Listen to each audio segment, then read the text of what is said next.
Pourquoi le pervers narcissique ne veut pas lâcher sa victime?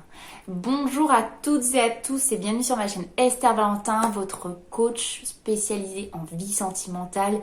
Et aujourd'hui, on va parler de pervers narcissique, mais aussi simplement de manipulateurs, de grands narcissiques, de personnes en tout cas qui aiment avoir une emprise sur une personne. Donc on va appeler une victime. Et on va voir pourquoi cette personne n'arrive pas à lâcher sa victime. Pourquoi ce grand manipulateur ne lâche pas comme ça? Déjà, je voulais vous rappeler que dans la barre de description, il y a un petit cadeau sur l'emprise du manipulateur. C'est un e-book gratuit, vous n'hésitez pas à le télécharger. Vraiment, c'est un cadeau. Et je vous rappelle aussi de liker cette vidéo. Mettez un petit pouce bleu, ça fait toujours plaisir. Si vous êtes nouveau sur ma chaîne, abonnez-vous. On parle de tous les sujets de la vie sentimentale. On parle de relations idéales, de reconquête, mais aussi de relations toxiques. Mais on va en revenir immédiatement au sujet de cette vidéo. On va dire le manipulateur, vous comprendrez. Parce qu'il y a une base de manipulation chez les grands narcissiques, chez les pervers narcissiques. Il y a cette base de manipulation et donc d'emprise. Donc cet individu qui a besoin d'une emprise sur un autre individu. Il ne lâche sa proie que très rarement. Oui, j'emploie bien le mot proie parce que vous allez comprendre, c'est vraiment une sorte de chasse de proie et comme un chat qui s'amuse avec une souris, il ne lâche pas comme ça, il s'amuse avec. C'est triste, mais c'est bien le cas. Il ne lâche sa proie que très rarement. On va voir dans quelles conditions. Mais déjà, pourquoi? Pourquoi il ne lâche que très rarement? Son narcissisme. Son narcissisme. Il a besoin de se nourrir de l'autre.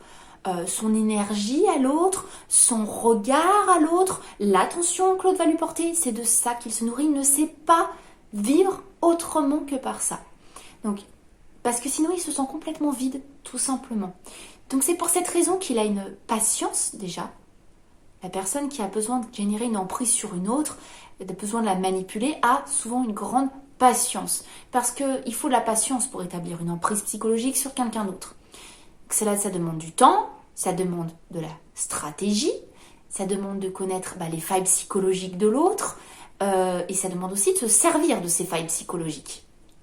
Donc vous comprenez bien que c'est un réel investissement. Donc si vous êtes victime d'un manipulateur ou d'un pervers narcissique, de quelqu'un de très narcissique en tout cas qui n'arrête pas de revenir et revenir vers vous, ne vous lâche pas tout simplement, c'est parce qu'il faut comprendre que vous êtes un investissement à long terme.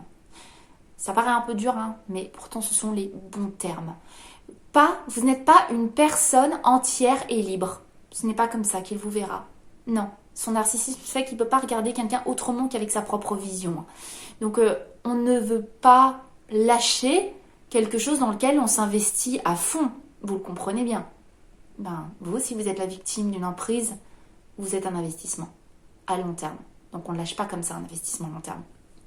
Il faut savoir que le manipulateur peut arrêter, en tout cas l'emprise peut s'arrêter si la personne qui, on va dire le pervers narcissique, se désintéresse de sa victime, mais pour se désintéresser, il faut vraiment que la manipulation n'ait plus de résultat. Vraiment plus du tout.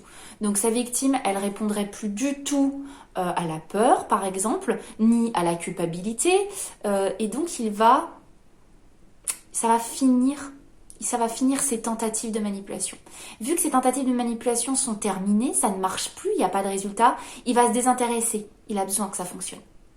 L'autre raison qui fait aussi qu'il se désintéresse de sa victime, c'est qu'il peut la lâcher si, et c'est triste, si elle est complètement détruite psychologiquement.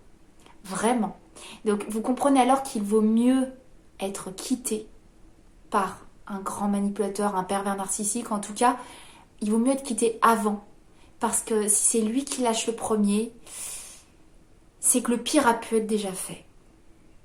Vous comprenez toute la dangerosité d'une personne qui a de l'emprise. Elle ne s'arrête que si généralement vous êtes tellement bas qu'il n'y a plus rien à en tirer. Donc finalement, quand il part, c'est un sauvetage pour vous-même.